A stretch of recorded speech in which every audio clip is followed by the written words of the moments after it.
Direk Cathy Garcia Molina pumalag sa bali-balitang pag-unfollow umano nito kay Daniel Padilla. Nagsalita na ang batikang direktor na si Direk Cathy Garcia Molina sa mga kumakalat na chika na di umano'y in-unfollow niya sa Instagram si Daniel Padilla.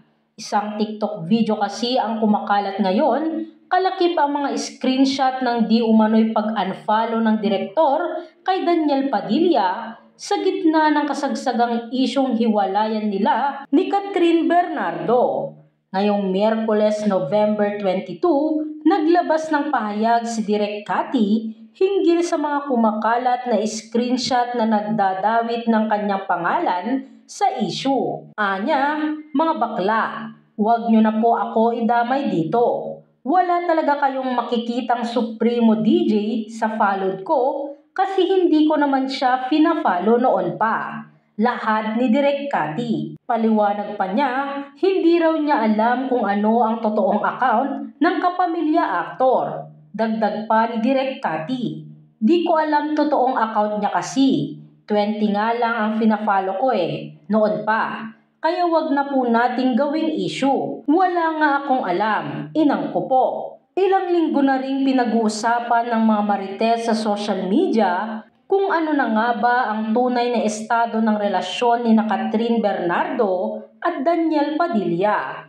Ngunit sa kabila ng mga ingay at pag-question ng madlang netizens ay nananatiling walang sagot ang dalawa hinggil sa issue. Kaya naman hindi maiwasan ng iba na bantayan ang mga Instagram accounts ng mga celebrities at personalidad na malapit sa dalawa at kabilang na nga rito si Direk Cathy. Aware naman ang lahat na ilang pelikula at mga serye na rin ng Katniel ang kanyang naidirect. Ilan sa mga ito ay The House of Us, La Luna Sangre, Got to Believe, She's Dating a Gangster at Pangako Sa'yo. Marami naman sa mga Katniel supporters ang nagkomento sa Instagram post ni Direk Cathy.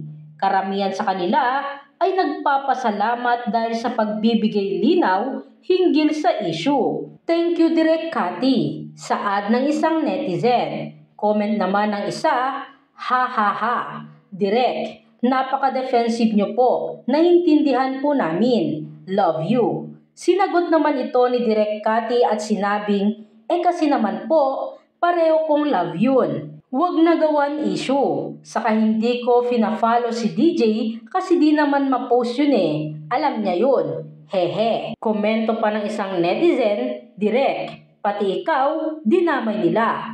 Kaloka na talaga. Ha ha ha. Kakatawa.